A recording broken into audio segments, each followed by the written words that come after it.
Bonjour à tous et bienvenue pour ce nouveau live France DevOps. Est-ce que vous m'entendez bien? Un petit message dans les commentaires éventuellement. Aurélien, tu m'entends bien toi? Ouais, salut Thomas, moi c'est bon, je t'entends très bien. Ok, Bonjour à bah, écoute, tous. on va démarrer comme ça, on verra après si on a quelques problèmes techniques.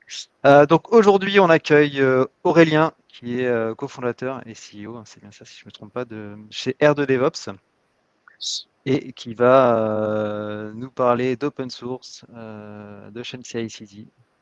Mais avant ça, juste, une petite remarque. Avant, pour ceux qui avaient l'habitude de venir nous voir, on était sur Livestorm.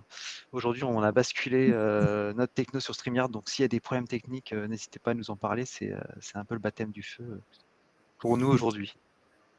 Aurélien, pendant ta présentation, tu auras quelques questions, quelques petits sondages. On essaiera de comptabiliser les réponses aux sondages, au travers, pareil, des commentaires LinkedIn. Donc, lorsque Aurélien aura des questions à vous poser, n'hésitez pas à lui répondre et on fera un petit. Je m'amuserai à compter tout ça et à faire le petit bilan à la fin du sondage. Aurélien, c'est à ton tour. Je te laisse la main. Bon talk et on se Et- retrouve pour les questions juste après. Écoute, merci, je vais te laisser, je partage mon écran, donc je vais te laisser pousser ma présentation. Je crois que c'est bon. Ok, bon écoutez, alors j'ai pas le retour, mais du coup, Thomas, s'il y a quoi que ce soit, n'hésite pas à revenir et tu me dis s'il y a un truc qui va pas, si vous m'entendez pas, si c'est pas clair. Moi, je vois que mes slides. Donc bonjour à tous. Je sais pas combien on est, mais merci d'être là. Merci d'être là pendant midi pour m'écouter sur le sujet que j'apprécie, ce sujet que j'apprécie énormément, qui est l'open source lié au pipeline CI/CD.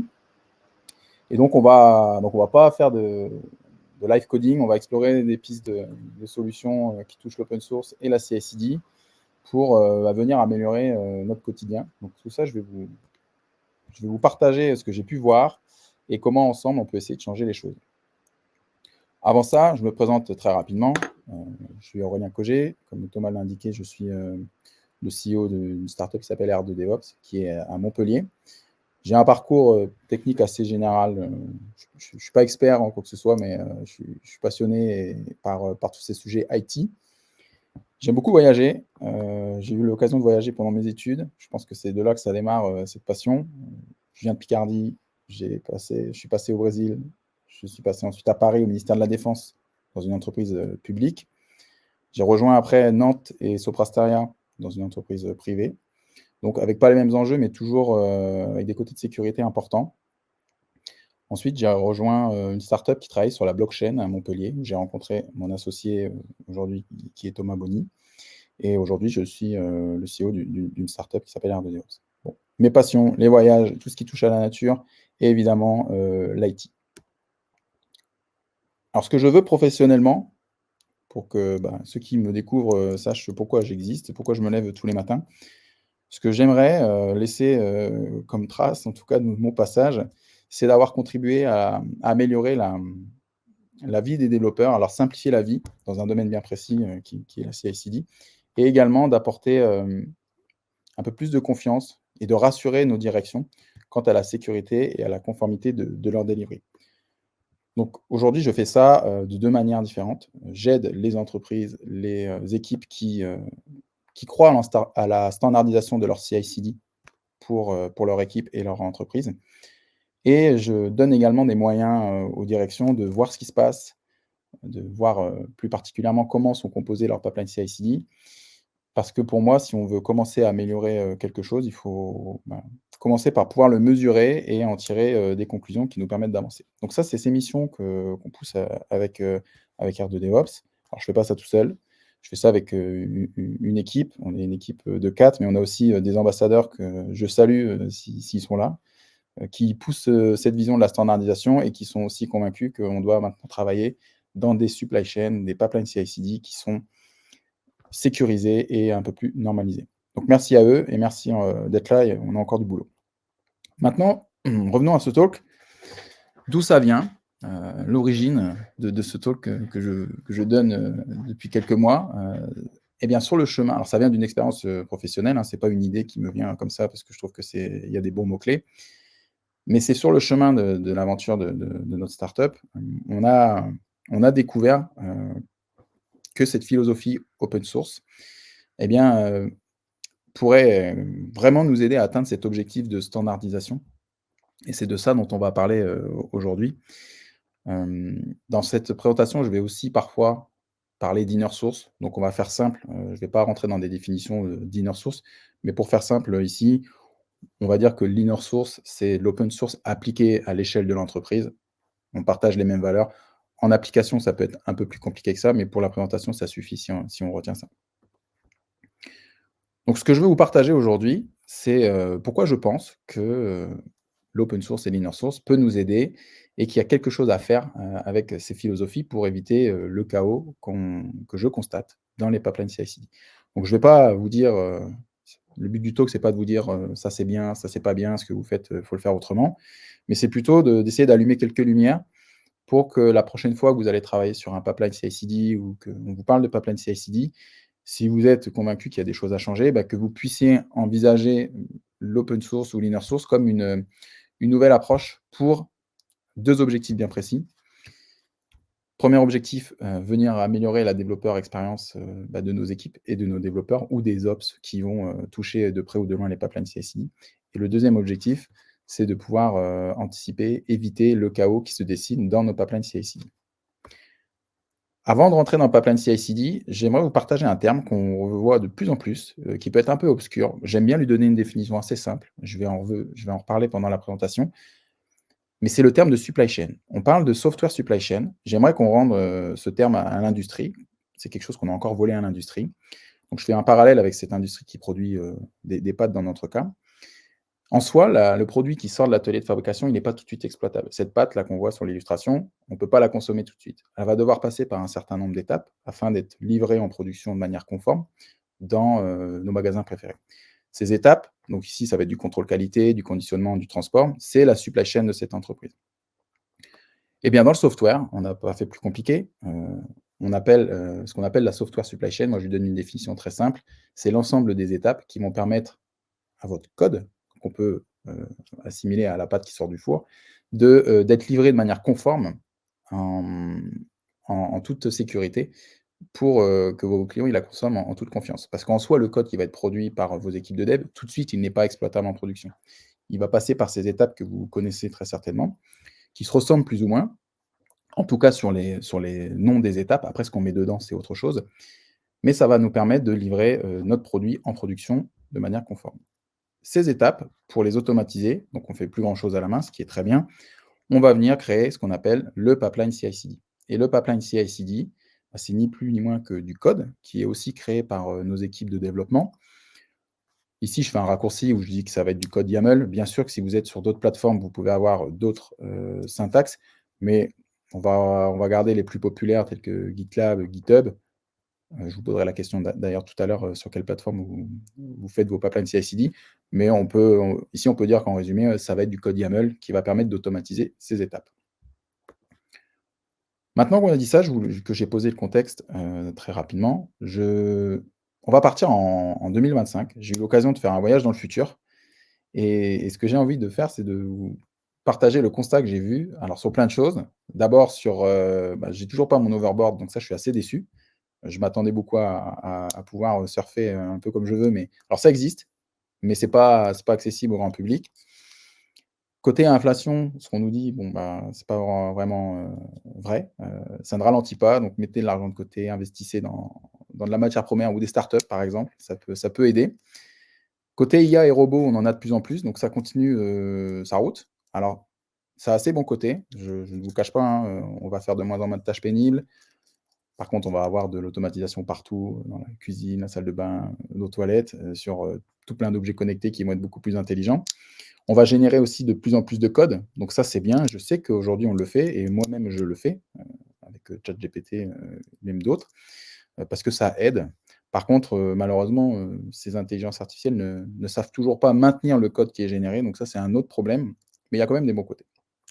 Maintenant, si on revient sur notre sujet des pipelines CI/CD, on commence à voir arriver, des normes, des directives qui s'intéressent de plus en plus à ce qu'on va mettre dans nos pipelines CI/CD, comment ils sont conçus, et leur niveau de sécurité.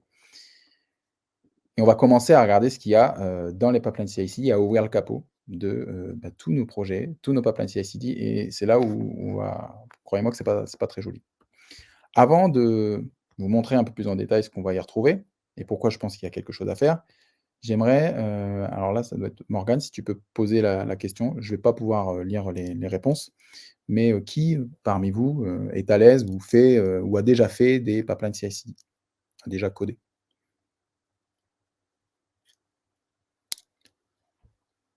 Je suis quand même assez curieux d'aller voir les réponses, mais si je fais ça, on va passer. Je jette un œil, je suis curieux.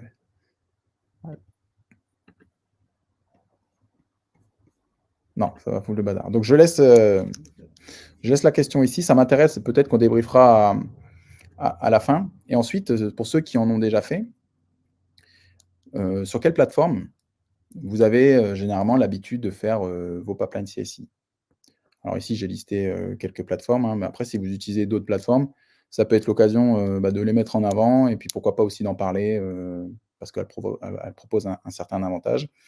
Donc n'hésitez surtout pas. Et comme je ne peux pas voir les réponses, peut-être que après, Thomas ou Morgane, on fera un petit relevé des compteurs et on pourra poser des questions là-dessus. S'il y a des Ouais, je réponses. peux, si tu veux des réponses, je peux déjà te dire que c'est GitLab, hein, sans surprise, qui ressort le plus, un peu Jenkins, et puis on a aussi un tout petit peu d'Azure DevOps et de GitHub. Il y a une question que j'aimerais poser aussi, bon, tu peux la poser là, c'est qui utilise les deux ou trois dans son entreprise? C'est vraiment Alors, on en a certains qui utilisent du Jenkins et du GitLab. On a Bertrand Thomas qui utilise Azure DevOps, Jenkins, GitLab, GitHub. ah J'imagine ouais, que non, parce que c'est des on experts de la est sécurité. consultants et voilà, en fonction de, j'imagine, du contexte, ils s'adaptent. OK, bon super, merci pour les infos. Alors si vous continuez à faire des pipelines CI/CD en 2025, je ne vais pas vous faire peur, mais vous allez souvent vous retrouver dans des situations qui ressemblent à ça. Alors oui, on va avoir des pipelines CI/CD partout. Donc ça, je ne vous donne pas mon avis tout de suite. Aujourd'hui, je fais le constat, je le donnerai après, est-ce que c'est une bonne chose ou pas? On va d'abord faire le constat de ce qu'on voit. Donc on va avoir de plus en plus de pipelines CI/CD. Par contre, ces pipelines CI/CD, on va aussi remarquer qu'ils vont devenir de plus en plus fragiles, qui vont devenir les points faibles du processus de production. Donc ils vont casser assez souvent. Ils vont casser et ça va être très compliqué à réparer puisque rien ne va se ressembler. À l'image d'un meuble que vous montez chez vous avec 50 vis et 50 vis différentes. Vous n'avez pas les bons outils, vous n'avez pas le bon pas. C'est assez compliqué de venir remplacer quelque chose alors que normalement, ça remplit la même fonction. On a un peu cette image-là dans les pipelines CI/CD, ça devient fragile et très compliqué à entretenir. Il y a aussi le moment où on intervient dessus. C'est-à-dire qu'aujourd'hui, on s'occupe très peu du pipeline CI/CD et on s'en occupe généralement quand il explose, quand ça ne se passe pas bien. Donc les équipes interviennent en mode pompier, généralement dans l'urgence, quand ils ont autre chose à faire ou quand c'est peut-être trop tard. Et quand on vient corriger ces pipelines CI/CD, on va souvent retrouver ce que j'appelle du bricolage. Alors, ça peut être problématique. Je remets juste le contexte du pipeline CI/CD. Le pipeline CI/CD, c'est quand même ce qui permet d'assurer, de délivrer de manière conforme un produit pour qu'il soit consommé en toute confiance. Donc, quand je vois ce constat-là, je comprends pourquoi c'est la panique. En image, les pipelines CI/CD, ça va ressembler à des armoires techniques, parce que ça reste quelque chose de technique, qui fonctionnent. On voit, les lumières sont allumées, ils vont fonctionner. Ça, c'est pas le sujet également. C'est des choses qui ont grossi dans le temps et qui vont devenir de plus en plus compliquées à maintenir, de plus en plus compliquées à observer. Et quand ça va commencer à fuir ou à déconner, ça va faire d'énormes dégâts, puisqu'on va va pas forcément être en mesure d'intervenir rapidement ou d'intervenir en amont. Et c'est ça que j'appelle le chaos dans les pipelines CI/CD. Ce n'est pas des pipelines qui ne vont plus fonctionner, c'est des pipelines qui vont devenir très compliqués à utiliser, à maintenir, à améliorer. Donc je vois ça. Moi, c'est quand même un sujet qui me passionne, hein, les pipelines CI/CD. Je vois ça et je décide de mener une enquête pour essayer de comprendre pourquoi on en arrive là. Je ne peux pas mettre tout sur le dos de l'IA, bien que j'entends parfois qu'on me dit: «L'IA produit du code, c'est pas maintenable», ce qui est vrai, mais ce serait trop facile de dire que c'est que la faute de la génération de code qu'on ne peut pas maintenir. Parce que les pipelines CI/CD, ça n'a pas 2 ans, ça n'a pas 5 ans non plus, ça a 15, peut-être 20 ans pour oui, même les premiers sur Jenkins. Donc il doit bien y avoir quelque chose de plus profond qui, viendrait, justifier pourquoi on en est arrivé là. Donc ça, c'est mon objectif. J'ai l'occasion, d'être sur place et d'interroger, plusieurs types de personnes, des directions et des développeurs, et c'est ce que je vais faire. Donc j'interroge des entreprises et je leur demande, une question très simple: «Mais quel est le problème avec vos pipelines CI/CD?» Là, je me rends vite compte qu'il n'y a pas un problème, mais il y a plusieurs problèmes. Ce n'est pas que technique, il y a aussi des problèmes, côté, humain, organisationnel. Mais 1re réponse que j'ai, c'est qu'on en a partout. Donc, oui, très bien, on en a partout, mais ça suffit pas. Donc je creuse, hein, et la clé pour moi est on en a partout, mais il y a rien qui est fait pareil et donc compliqué à maintenir. C'est vrai qu'il y a très peu d'entreprises qui, se formalisent à un standard pour construire les pipelines CI/CD de, toute leur organisation. Ensuite, ces organisations, elles ont aussi des enjeux d'observation et ça devient très compliqué, pour elles d'observer des choses hétérogènes, de pouvoir anticiper.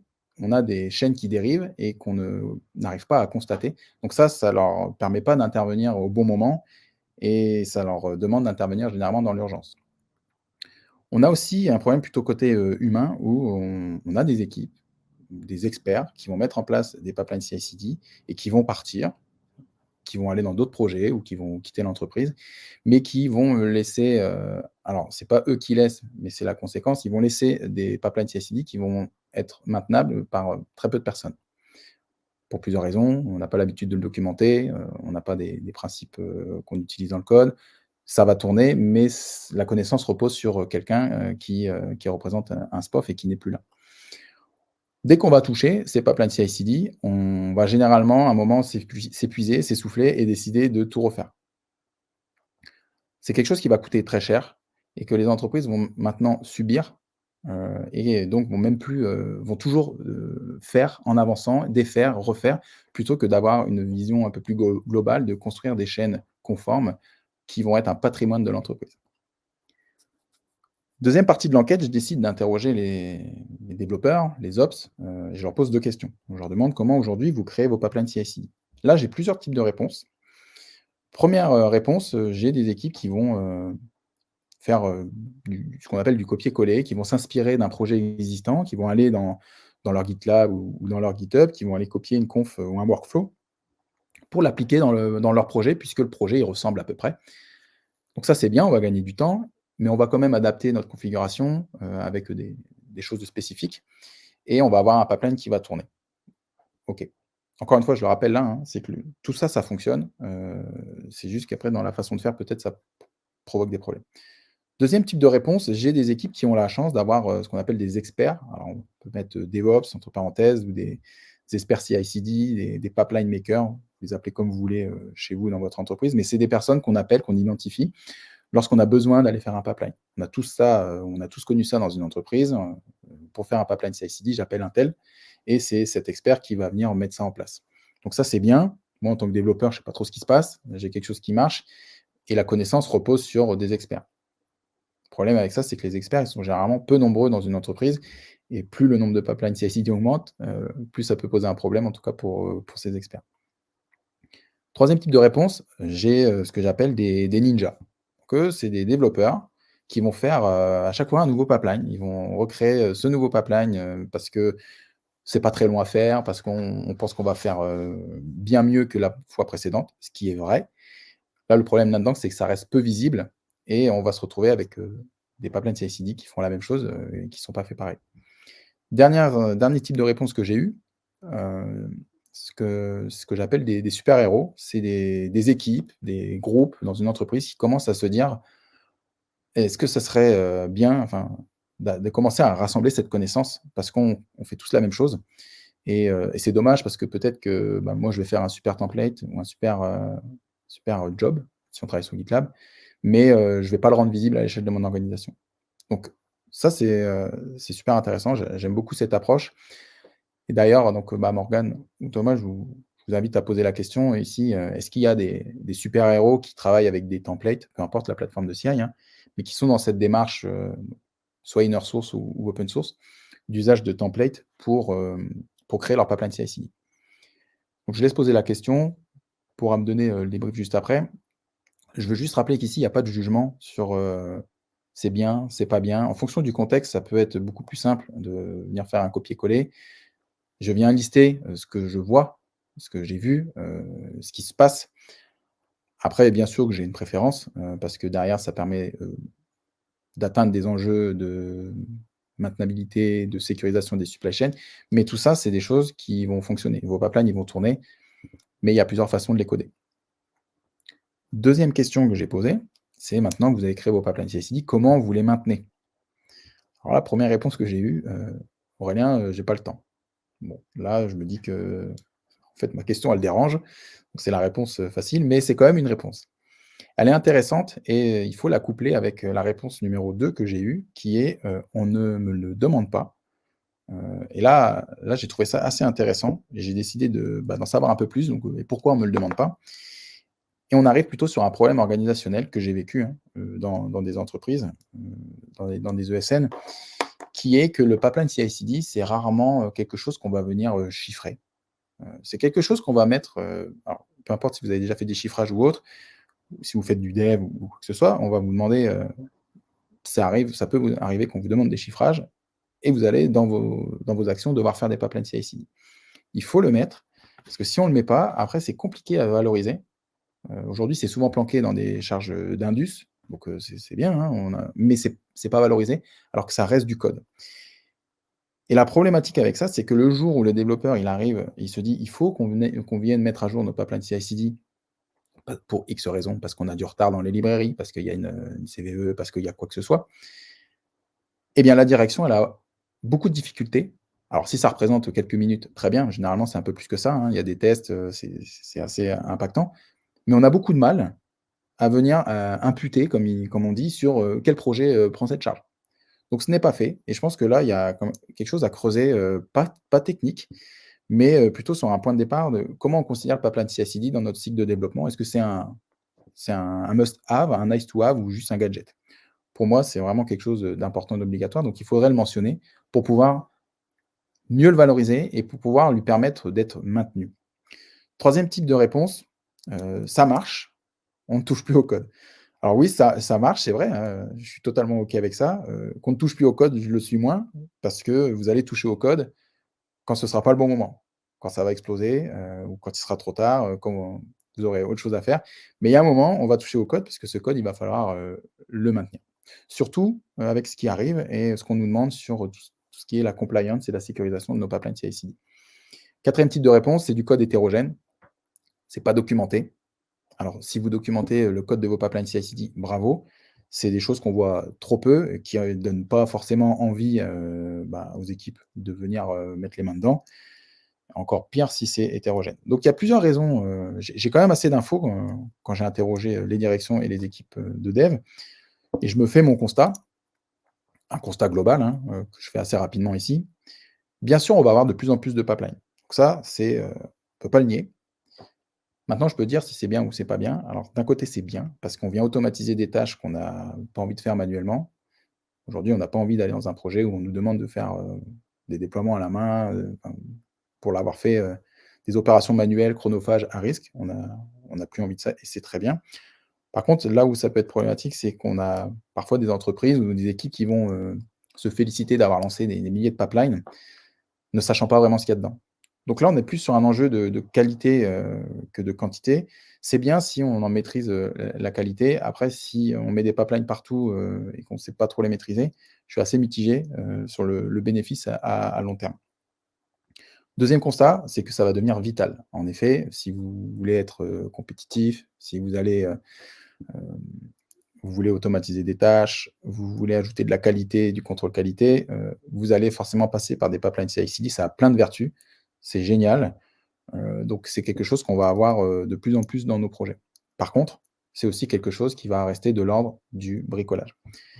Et les impacts sont assez, conséquents pour, d'une part les entreprises et les développeurs. C'est que les entreprises, elles ne seront pas en mesure d'avoir confiance dans, leur delivery. Ça va être très compliqué de se dire: «Bah, moi, je sais exactement comment, toutes mes armoires sont faites, tous mes pipelines CI/CD sont faits et je suis sûr que je peux mettre le tampon comme quoi, c'est nickel». Aujourd'hui, c'est très compliqué, donc on ne peut pas avoir cette confiance. Et attention, puisqu'on va nous demander de plus en plus de venir observer ce qui se passe. Donc les entreprises commencent à sentir que ça devient un point de douleur, parce que si on veut regarder ce qu'il y a dedans, on va derrière demander aux équipes d'aller voir, ça va être très douloureux. Mettre en place des pipelines CI/CD, vous me dites le contraire hein, si vous n'êtes pas d'accord, mais ça a quand même beaucoup de vertus sur le cycle de développement. Et ça devrait être vu comme un centre de profit. On va gagner du temps. Bien sûr, il y a du travail, mais aujourd'hui, c'est toujours vu comme un centre de coût. Peut-être c'est pour ça aussi que ce n'est pas forcément valorisé. Et pour moi, il y a un problème là. Il y a vraiment, il faudrait pouvoir se dire, bah oui, il faut qu'on fasse des super pipelines, ça va nous aider, et pas subir cette maintenance qui va devenir coûteuse. C'est ce qui va se passer dans les entreprises. Dernier point qui est assez important, qu'on rappelle peu souvent, c'est la perte de connaissances dans les entreprises. On va avoir de plus en plus de pipelines qui vont être faits de manière différente et qui vont être perdus parce qu'on va être incapable de les maintenir, de les distribuer, de les partager dans l'entreprise. Par exemple, quand un développeur s'en va ou quand on va démarrer un nouveau projet. Côté des équipes de dev, alors j'ai noté que de créer un pipeline CI/CD, c'est assez douloureux. C'est pas quelque chose qui est facile. Et on a aussi parfois des experts qui mettent ça en place et qui vont passer de plus en plus de temps. Ils vont même faire plus que ça. Ils n'auront plus le temps d'innover parce qu'ils vont être identifiés comme comme les responsables des pipelines CI/CD. Donc ça a deux problèmes pour moi. C'est que ça va être des SPOF dans les entreprises. Et ça, on n'aime pas les SPOF. C'est trop critique. Et ces personnes-là, elles vont aussi porter la prod à bout de bras. On ne peut pas se dire dans une entreprise, j'ai un ou deux développeurs ou développeuses qui maîtrisent les pipelines CI/CD de tous mes projets. Encore une fois, ça marche, mais c'est trop risqué. Et même pour eux, mentalement, ils portent la prod à bout de bras. Et pour moi, ce n'est pas adapté à ce que cherchent les développeurs aujourd'hui. Donc, je fais ce constat très rapide, mais c'est comme ça qu'on va bosser dans le futur. Et pour moi, ça, c'est le début du chaos. C'est le début du chaos dans nos pipelines CI/CD. Je n'ai pas envie de travailler comme ça. En tout cas, je n'ai pas envie de proposer ça, que ce soit à mes développeurs, à mes clients, à mes partenaires, avec ceux avec qui je travaille. Et donc, je décide de rentrer pour pouvoir avoir l'occasion de rectifier le tir à ma façon, hein, pour redonner confiance aux entreprises et pour venir bonifier cette développeur expérience pour nos chers développeurs. Parce que maintenant que j'ai vu ça, je ne peux pas ne rien faire, surtout que c'est un sujet qui me passionne. Alors, je rentre, je me remets dans la peau du développeur que j'ai interrogé et qui code son pipeline CI/CD. Comment il fait? Ce qu'il fait, il fait quelque chose d'assez douloureux. Ça, on l'a bien vu.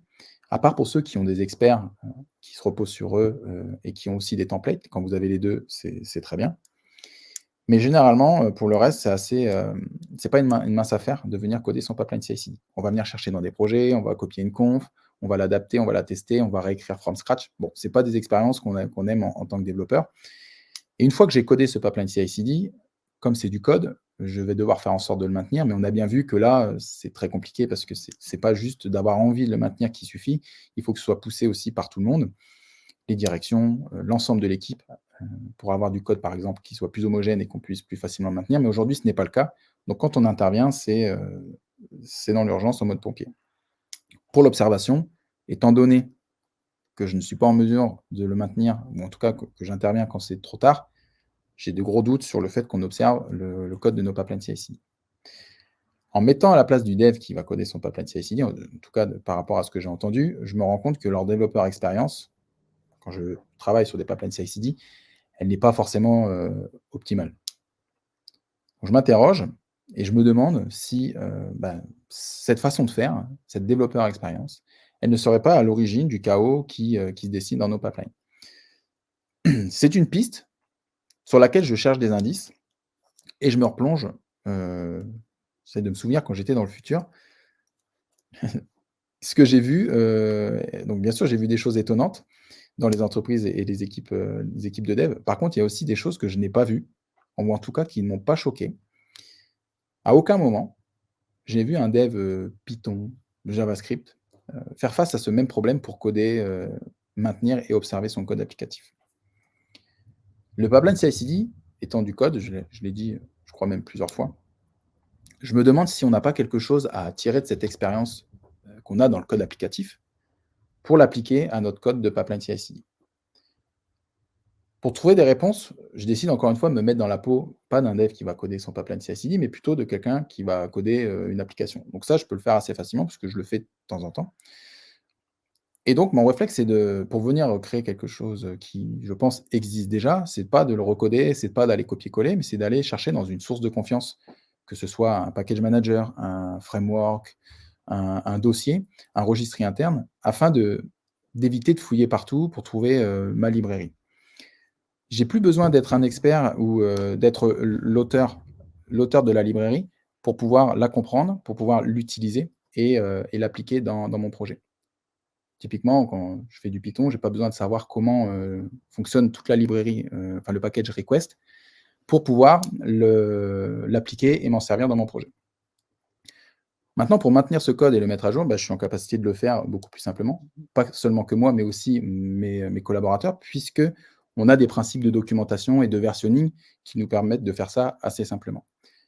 Observer et sécuriser ce code devient un peu plus simple, parce qu'observer des librairies standards, homogènes, c'est beaucoup plus simple que d'observer du code hétérogène, notamment pour venir faire des montées de version. On peut regarder dans les projets quelle version est utilisée, quelle version de mon package est utilisée dans mes projets pour pouvoir déjà identifier les projets qui doivent être maintenus. Donc ça me plaît beaucoup, cette développeur expérience que j'ai au quotidien quand je fais du dev. Je la trouve bien plus avancée que celle que j'ai quand je fais de la CI/CD et je me pose la question: «Pourquoi on n'a pas ça? Pourquoi on a du retard, dans notre façon de faire, des pipelines CI/CD?» Et qu'est-ce qui pourrait, m'aider à avoir cette même expérience, que j'ai aujourd'hui dans le code applicatif et quel serait le déclencheur? Le réflexe qu'on a, bien souvent, quand on veut coder quelque chose, c'est de se demander si ça n'existe pas déjà. Ça, c'est ce qu'on fait quand on est développeur. C'est exactement ce que je fais quand je fais du code Python, pour trouver soit l'inspiration, ne pas réinventer la roue et d'avoir quelque chose, qui est, heu, éprouvé. Ça, c'est aussi ce qui me rassure, c'est que je vais chercher dans une source de confiance qui ne dépend pas que de moi. Des librairies qui vont être éprouvées, du code ouvert qui va être maintenu, documenté, versionné, facilement utilisable. Si on revient à nos pipelines CI/CD, on n'a rien qui nous permet de faire ça. Par contre, on a un mouvement qui est super pour pousser ses principes et ses valeurs. Il s'agit donc de l'open source et de l'inner source, si on applique, ce mouvement à l'entreprise. Donc là, je vous demande de prendre, juste un instant, et c'est ça que j'aimerais qu'on retienne de mon intervention, c'est d'imaginer demain ou même, cet après-midi si vous faites un pipeline CI/CD, cet endroit ou un endroit où quel que soit le langage, la techno de votre projet, vous allez dans une source de confiance bien identifiée pour trouver votre composant, prêt à l'emploi, documenté, dans lequel vous avez confiance et avec lequel vous allez être sûr que vous allez construire un pipeline conforme, qui va pas dériver ou qui ne va pas dépendre que de vous. Donc ce composant, il serait open source ou inner source, maintenu par la communauté, globale ou maintenu par, toute votre entreprise, accessible depuis un endroit qu'on identifie tous. Qu'on ait ce réflexe, comme moi j'ai le réflexe aujourd'hui, d'aller chercher une librairie Python, sur, PyPy et pas aller dans tous les projets pour aller copier, ce que j'ai déjà pu faire auparavant. Est-ce que c'est la solution pour éviter le chaos dans les pipelines, CI/CD? Ça, je ne sais pas encore. Par contre, ce dont je suis sûr, c'est que ça améliorerait grandement l'expérience de nos développeurs pour créer les pipelines de demain. Donc très rapidement, l'expérience, c'est la même qu'on pourrait appliquer, qu'on a aujourd'hui avec le code applicatif, mais pour la CI/CD. Donc je cherche dans une source de confiance, c'est facile, j'ai un endroit bien identifié, je peux bénéficier de la connaissance de mes collègues, je ne réinvente pas la roue. J'ai plus besoin d'être un expert, CI/CD pour pouvoir créer mon pipeline. Donc ça devient intéressant pour venir gommer cette histoire de SPOF ou des personnes qui sont les seules à pouvoir, maintenir des pipelines CI/CD. La maintenance serait également possible, puisque tous nos pipelines seraient construits avec des librairies documentées, versionnées. Donc on pourrait venir, en tout cas, débloquer la possibilité de maintenir des pipelines CI/CD ou le faire de manière beaucoup plus simple et également pouvoir commencer à observer ce qui se passe dedans. Petit cadeau, si on part dans ces démarches, inner source et open source, pour la CI/CD, ça me permettrait de découvrir ce qui existe dans mon entreprise. Trop souvent, je vois, des entreprises, donc il faut que l'entreprise soit assez grande, hein, avec des groupes qui vont faire des pipelines CI/CD qui vont se ressembler, mais ils ne se connaissent pas. Ils ne savent même pas, que peut-être, l'équipe d'à côté a fait un super pipeline qu'on pourrait réutiliser ou sur lequel on pourrait travailler ensemble. Entrer dans ces démarches, ça permettrait de débloquer ça. Ça permettrait, d'améliorer la collaboration dans les équipes. Au niveau des entreprises, j'y vois des avantages. plusieurs avantages qui se confirment avec l'expérience que l'on a, hein, parce qu'on pousse ce message depuis quelques mois. Les entreprises, elles gagneraient forcément du temps, ça c'est ce qu'on constate, mais elles pourraient aussi envisager une amélioration continue afin d'éviter le mode pompier, qui peut déstabiliser à un certain moment, toute une organisation quand on a un problème. Généralement, le problème arrive, très souvent au mauvais moment.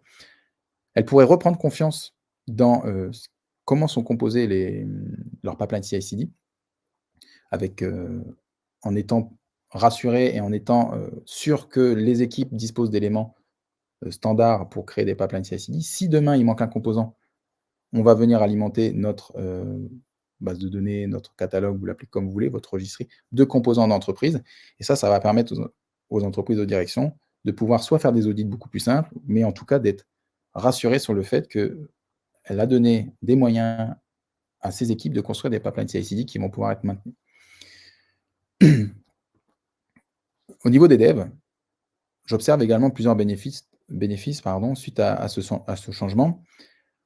C'est que, on va augmenter la collaboration. Je trouve ça, super gratifiant quand, on voit des équipes qui commencent à collaborer, à se dire: «Bah, tiens, ce que tu as fait, je peux le réutiliser, je peux même l'améliorer», et qu'il y a ce mouvement qui se crée plutôt que de rester en mode silo à chacun faire, ses pipelines CI/CD, puisque, une fois qu'on s'en va, après ça devient le problème de plus de monde de venir maintenir ces pipelines CI/CD, et quand on ne sait pas comment c'est fait, ça devient très compliqué. Donc augmenter cette collaboration permettrait, de gagner du temps, de faire gagner du temps aux équipes de dev. Ça leur permettrait également de devenir un peu plus autonomes. Comme je disais tout à l'heure, sur des librairies de code applicatif, j'ai pas besoin de savoir, recoder la librairie, mais par contre, si on me donne une doc, si on me donne du versionning, je vais être, assez confiant pour pouvoir m'en servir et m'en servir, de manière plus autonome. J'aimerais que pour la CI/CD, on puisse, avoir aussi ce genre d'expérience, et ça passe par l'ouverture, du code, pour moi, et de rendre accessible ce code. On ne réinventerait plus la roue, on ne ferait plus ce travail, qui est c'est quand même assez, étrange de dire qu'on réinvente systématiquement la roue, parce qu'à chaque fois qu'on fait ça, on va se créer de la dette, on va se créer du travail qu'il va falloir maintenir. Tout ça, il ne faudrait plus que ça existe, et pour moi, on doit passer par ces mouvements qui nous permettent de ne plus réinventer la roue, parce que derrière, ça nous permet d'effacer des conséquences qu'on va commencer à mesurer dans les prochains mois, prochaines années. Je ne sais pas où vous en êtes sur la CI/CD, mais si vous avez beaucoup de pipelines CI/CD, je pense qu'il y a des choses qui vous parlent, ou en tout cas, je serais curieux de savoir si vous partagez ce constat. Niveau mental, bon, eh bien, maintenant qu'on a, plus de monde qui sait mettre les mains, dans les pipelines CI/CD parce que c'est facile, on a moins ces SPOF. On peut avoir des experts, ça c'est ce que je vois aussi. On a des experts qui alimentent, le catalogue de templates, ça c'est une formule qui marche bien.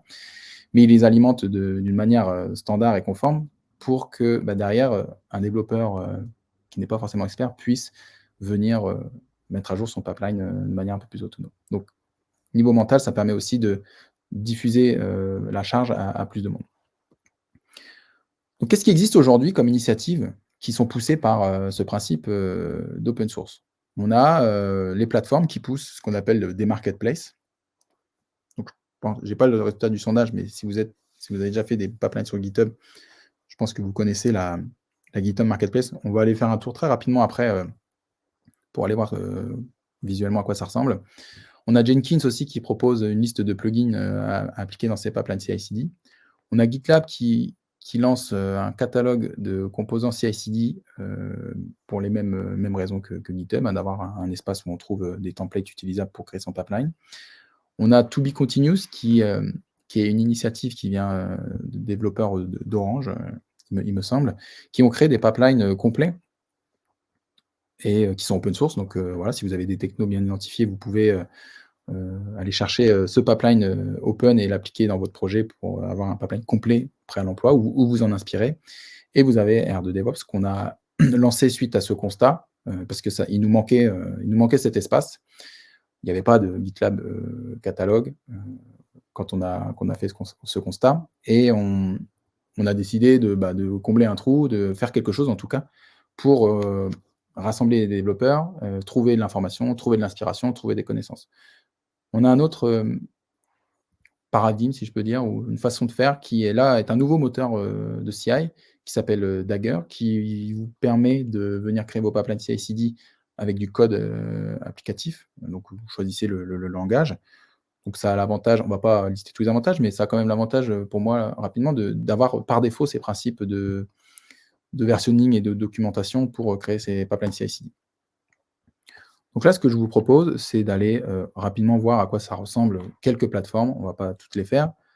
GitHub Action, eh bien, on se retrouve avec un espace qui nous permet d'aller interroger cette base de données open et de lister toutes les actions qui correspondent aux mots-clés pour pouvoir les inclure dans nos pipelines CI/CD. Donc c'est assez simple, un peu à la mode d'un package manager, hein, où on viendrait taper par exemple mkdoc. Et ici, on va retrouver tout ce que nous propose la communauté. Donc ça peut être des développeurs, des organisations, pour venir inclure une action qui va venir builder une doc Markdown en HTML. C'est le but de la suite mkdoc. Et ici, on va retrouver des informations sur qu'est-ce que cet outil, quelle est sa version. On peut aussi choisir la version qu'on veut appliquer dans son projet. Donc, on commence à mettre du versionning dans nos pipelines CI/CD, donc c'est très bien. Et une doc qui me permettrait, même moi si je ne suis pas expert, de venir comprendre et si on me demande, pourquoi pas d'intervenir pour venir changer quelques paramètres. On a également GitLab qui vient de sortir, alors je crois que c'est la dernière release, un catalogue, donc c'est encore en bêta, qui permet de venir trouver des ressources pour créer son pipeline CI/CD sur GitLab. Donc c'est le même principe, on se retrouve sur GitLab, on a un catalogue public où on va venir chercher des templates. Bon, c'est pas le bon exemple, par exemple Semantic Release. Et ici, on va retrouver une documentation qui explique comment ce template doit être utilisé dans notre fichier GitLab CI, comment on l'inclut, une doc avec quelques paramètres qu'on peut venir surcharger dans notre pipeline CI/CD pour venir exécuter ces instructions-là.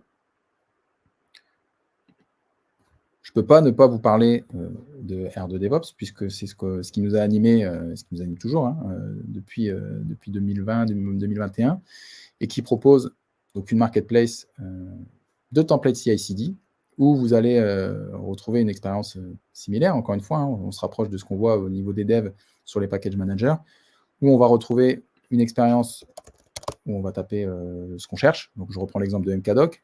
Ici, on a deux réponses. Ça me permet de vous dire ce qu'on peut mettre dedans comme type de template. On a des templates qui sont officiels, donc qui sont poussés par l'équipe R2DevOps, donc qui suivent un certain nombre de principes de versionning, de documentation et de contrôle de sécurité. On a aussi des templates qui sont poussés par des Verified Publishers. Donc ça, c'est des organisations, des partenaires. Donc ici, ça vient de To Be Continuous. Donc, ils poussent leur pipeline pour les rendre visibles et les partager avec la communauté. On a un troisième type de contribution qui est la contribution de type community, qui permet à n'importe quel développeur, depuis son repo, de venir partager sa connaissance en vue de, pourquoi pas, rendre service à quelqu'un, que ce soit amélioré et que les principes de l'open source prennent le relais. Au niveau de l'expérience, on va se retrouver avec une documentation qui explique comment utiliser ce template, du versionning qu'on retrouve là, et une doc, un peu à ce qu'on peut voir, un peu similaire à ce qu'on peut voir dans la GitHub Action Marketplace.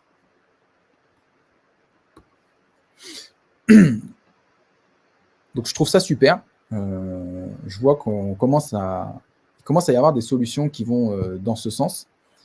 On va peut-être enfin rattraper notre retard que je trouve on a sur toute la partie code applicatif. Et aujourd'hui, je passe énormément de temps sur le sujet. J'aimerais profiter de ce moment-là que j'ai avec vous pour vous donner un coup d'avance. Quand j'étais dans le futur, j'ai tendu l'oreille, j'ai fait mon curieux et j'ai entendu que dans les prochains mois, les prochains jours, les enjeux auxquels allaient faire face les entreprises IT étaient fortement liés à tout ce qu'on appelle la compliance, la conformité en français, et la cybersécurité dans nos supply chains et donc dans nos pipelines CI/CD. D'ailleurs, on commence à ressentir cet effet avec l'arrivée de directives telles que NIS 2 en 2024, qui va concerner un certain nombre d'entreprises. Donc après plusieurs mois avec mon bâton de pèlerin, où je pousse ce message d'open source, d'inner source dans les pipelines CI/CD, je constate que choisir cette approche, appliquée au plus tôt dans des projets, va grandement vous faciliter la vie face à ces défis et va clairement alléger la charge de travail de vos équipes de développement. Si c'est des sujets qui vous intéressent, j'aimerais faire un aparté ici, de venir voir ce qui se passe dans vos pipelines CI/CD, de venir identifier s'il n'y a pas des choses à venir corriger et que vous faites des pipelines CI/CD sur GitLab, je peux vous proposer de commencer à ouvrir vos armoires CI/CD et d'observer ce qu'il y a dedans. Donc on vous a préparé une version du dashboard CI/CD qu'on propose chez R2DevOps. Cette version, elle est gratuite. Moi, mon but, c'est spécialement pour ceux qui nous suivent pendant ce live, c'est de vous donner des réponses si vous êtes soucieux de ce qui se passe dans vos pipelines CI/CD, dans vos armoires. Clairement, on ouvre l'armoire et on vous donne des réponses. Et ce qui est important pour nous, c'est de vous donner des informations sur le niveau de sécurité et de maintenabilité pour voir si vous n'avez pas des choses à faire. Donc Morgane, je te laisserai partager un lien si vous avez envie d'avoir ces réponses. Vous mentionnez dans le formulaire que ça vient de France DevOps, moi je le sais, et je vous active un accès, et après vous en faites ce que vous voulez. Donc je terminerai par vous partager ma vision plus globale de la CI/CD et pourquoi je me lève tous les matins pour améliorer ça. Après ce voyage, j'ai plus de problème. Avant, je doutais peut-être un peu, il manquait des informations, mais maintenant, j'ai plus aucun problème pour dire que la CI/CD, c'est trop souvent du bricolage. Je dis pas que tout le monde ne la considère pas bien, et je suis toujours ravi de parler avec ceux qui veulent corriger ce problème, mais aujourd'hui, c'est un vrai problème et on peut vraiment le qualifier de bricolage. J'ai rien contre le bricolage, j'en fais quand je fais du code Python, personnellement. Par contre, du bricolage en production, ça me dérange beaucoup, surtout quand on a des enjeux de sécurité et de conformité du delivery. J'aimerais qu'on n'arrive pas à ce que j'ai vu en 2025. Je sais que c'est possible d'éviter ce modèle, qui est pour moi dangereux, imprévisible, jetable, qui fonctionne, mais qui ne me donne pas confiance. Je sais que c'est possible de changer les choses pour tendre vers un modèle qui va être plus sécurisé, plus conforme et plus pérenne. Ce que j'aimerais demain, c'est que nos directions, elles n'aient plus peur de voir ce qu'il y a dans les pipelines CI/CD, qu'elles soient même curieuses de voir ce qui se passe dedans, qu'elles reprennent confiance dans leur delivery à grande échelle. Quant à nos développeurs, ce que j'aimerais, c'est quand ils ouvrent, quand ils vont ouvrir le capot des pipelines CI/CD, eh bien, ils aient envie d'y toucher. Ils aient envie de les maintenir et que ce soit simple à faire. Et je suis convaincu qu'en poussant des mouvements d'open source, d'inner source, d'ouverture de ce code CI/CD en entreprise ou même de manière globale, avec ces principes qu'on connaît, que nous apporte l'open source et l'inner source, les bonnes pratiques également qui suivent, le versionning, la documentation, c'est des choses qui nous manquent aujourd'hui dans la CI/CD. Je suis convaincu qu'avec ça, on pourrait passer du mode bricolage de notre CI/CD à une version un peu plus moderne. Vous l'appelez comme vous voulez, mais ce serait une CI/CD pour moi qui serait réutilisable, maintenable, plus pérenne et plus sécurisée. J'ai fini avec ma présentation d'aujourd'hui. J'aimerais vous laisser la parole. Je ne sais pas s'il y a des questions. Je vais fermer le slide pour pouvoir voir s'il y a des questions. Si jamais il n'y a pas de questions, je pourrais aussi vous en poser. En tout cas, je suis curieux d'avoir votre avis sur ce que vous pensez de l'open source, ou en tout cas de l'ouverture du code CI/CD, même en inner source dans votre entreprise. Si vous avez déjà ce genre de démarche, qu'est-ce que ça vous apporte et est-ce que vous y voyez des limites? Morgane, je te laisse enlever mes slides du studio, ou enfin comme tu veux. On va aller voir dans les commentaires. Je sens qu'il y a un petit délai de 10 secondes entre. Ok, j'ai arrêté le partage. Ok.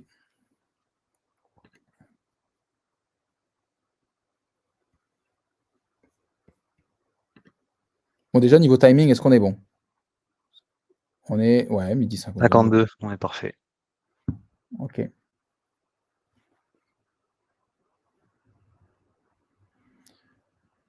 Alors, commentaires les plus récents.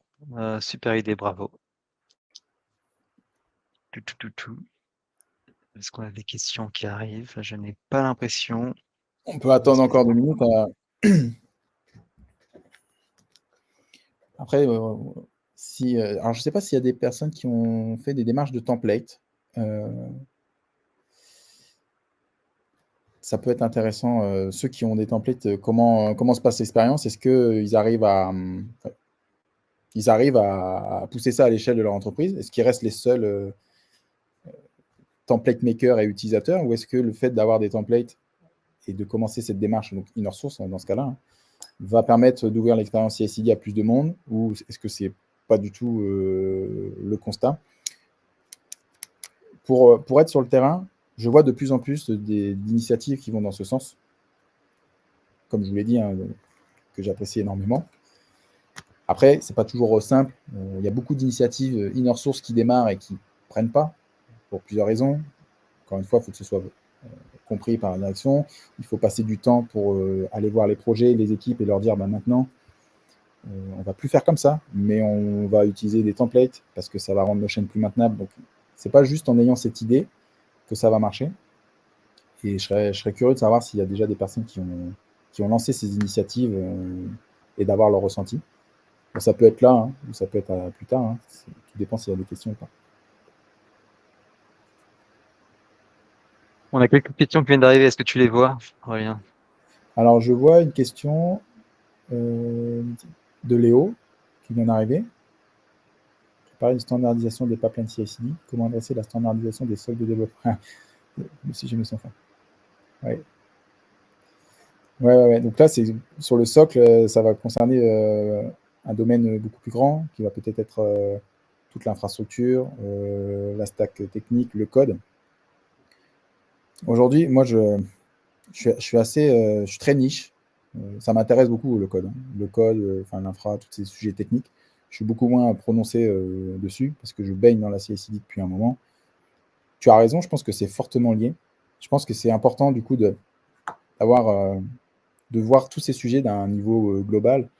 Bien sûr qu'on va avoir des experts sur des technos, on va avoir des experts CI/CD, on va avoir des experts de l'infra. Et je pense qu'à un moment, si on a envie d'avoir des choses qui deviennent homogènes, plus facilement maintenables, observables, il faut réunir ces personnes et travailler sur des démarches communes, peut-être en avance des projets, peut-être avoir des nouveaux projets ou avoir des projets pilotes d'une nouvelle façon de faire, mais de réunir ces experts pour leur dire quelles sont nos valeurs, nos principes. Nous, on veut avoir de l'infrascode, on veut avoir des standards, de la standardisation dans nos pipelines CI/CD, on veut avoir un framework React, peu importe, entreprise. Bon, et puis d'avoir ces démarches au départ et après de les lancer. Mais il faut réunir, il y aura toujours des experts. Moi, ce que je vois sur le terrain, c'est quand il y a des experts qui produisent des pipelines, mais qui après sont bien faits et diffusés à tout le monde, ça marche extrêmement bien. Et je pense qu'on pourrait avoir un cran au-dessus ce même type de bénéfice pour un socle de développement complet. J'espère que ça répond à ta question, sinon n'hésite pas à rebondir. Et merci pour la question. Après, je vois des commentaires, pas forcément de questions. Ou alors je n'ai pas... Ouais, sur LinkedIn, je n'ai pas le commentaire. C'est très compliqué. Ok, on a Stéphane, ouais. Je regarde en même temps sur LinkedIn. Ouais. Ouais, sur Marketplace. Alors, c'est sûr que je pense qu'il y a aussi le fait qu'on est... je dois aller vite dans la présentation, il y a plein de sujets à creuser, mais des pipelines CI/CD, je ne sais pas votre constat, mais on en voit de plus en plus. Mais si on continue à avoir des pipelines CI/CD de plus en plus et qu'on ne change pas la façon de faire, et qu'aujourd'hui on subit la maintenance, on va se créer du travail qui va être pas agréable. Et c'est vrai que d'avoir des marketplaces comme on peut avoir des package managers sur nos librairies de code, ça simplifie grandement la vie. Alors, comment convaincre les pilotes? Ouais, vas-y. Comment convaincre les pilotes et l'équipe commerciale que l'industrialisation... Très bonne question. C'est comme convaincre les directions de faire quelque chose. Le problème, c'est que souvent, on attend que ça explose. Alors, je sais que ce n'est pas la réponse que tu attends, mais ceux qui sont convaincus et qui sont faciles à convaincre et avec qui on peut avancer, c'est ceux qui ont subi un problème. Donc, il faut réussir à leur faire sentir ce qui se passerait s'ils avaient le problème. Quel est l'impact d'avoir le problème? Parfois, on va te dire, oui, il faut standardiser ou industrialiser, hein, comme tu reprends. Hein. Oui, mais pourquoi? Donc, tu en as qui vont marcher au ROI. Donc là, il faut pouvoir identifier, aujourd'hui, on fait comme ça nous prend tant de temps. Et si on faisait autrement, ça nous prendrait tant de temps. Donc ça, c'est des critères qui peuvent marcher avec eux. Moi, je suis en plein dedans sur du ROI. Il y a aussi sur la développeur expérience, qui est un terme qui revient de plus en plus. On cherche tous des endroits où on a envie de travailler en tant que développeur. Et quelque chose qui est assez douloureux pour les entreprises, c'est quand il y a des départs rapides ou qu'on n'a pas forcément maîtrisé. Et on se rend compte que de temps en temps, c'est quand même lié à l'environnement de travail. Donc d'avoir des choses qui ne sont pas industrialisées, ça peut aussi pousser des devs, je ne vais pas dire dehors, mais en tout cas, peut-être ne leur donner pas ce qu'ils ont envie comme cadre de travail, ne pas attirer des personnes qu'on aimerait avoir chez nous. Mais à part leur donner des chiffres et leur montrer comment ce serait avant, comment c'est maintenant, pardon, et comment ce serait après, c'est pas simple de les convaincre, je suis d'accord. Moi, c'est ce que je ferais, c'est ce que je fais aujourd'hui, parce que c'est pareil, hein, je pousse ce message.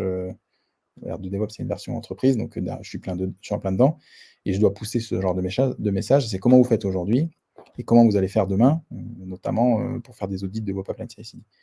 Donc là, on arrive à quantifier. Je leur demande eux-mêmes de remplir, par exemple, le temps que ça leur prend, et donc ils se projettent beaucoup plus facilement. Si tu arrives à faire ça, si tu arrives à leur demander combien de temps ils pensent que ça prend, et que toi, en face, tu apportes une solution d'industrialisation qui fait gagner du temps, c'est assez irréfutable comme argument et ça peut bien marcher.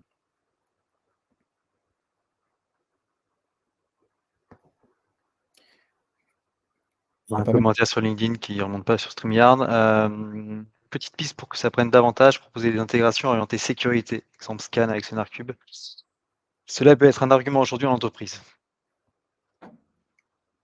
Le parallèle avec SonarCube, il est super intéressant. On a dans les ambassadeurs parfois ce message qui sort où on a, alors je ne veux pas parler d'air de DevOps, mais comme tu parles de SonarCube, ça te permet de le faire, c'est d'être le SonarCube des pipelines CI/CD. Ça, c'est l'étape d'après, mais avant, la standardisation est très importante, notamment parce que ça va simplifier la sécurité. SonarCube va regarder le code, très bien, mais aujourd'hui, il faut commencer à regarder aussi le code de nos pipelines CI/CD.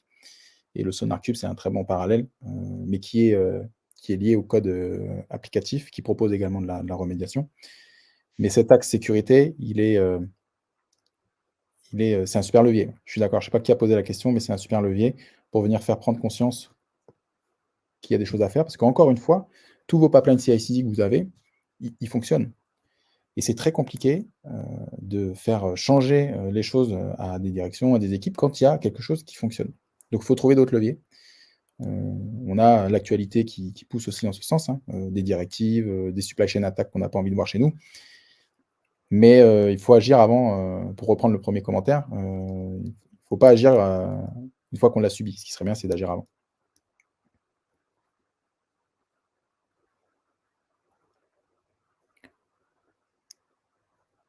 Merci beaucoup, je pense qu'on est pas mal. Ok, Sauf bah un super.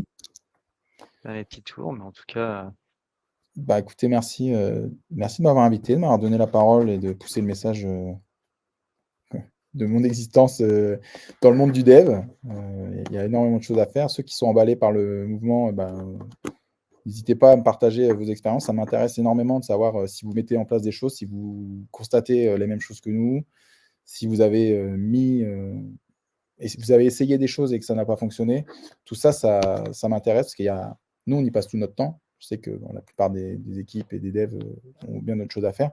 Mais si on peut avoir tout votre ressenti et qu'est-ce que vous aimeriez, ça nous permettra de venir améliorer votre quotidien. En tout cas, c'est ce qu'on veut faire.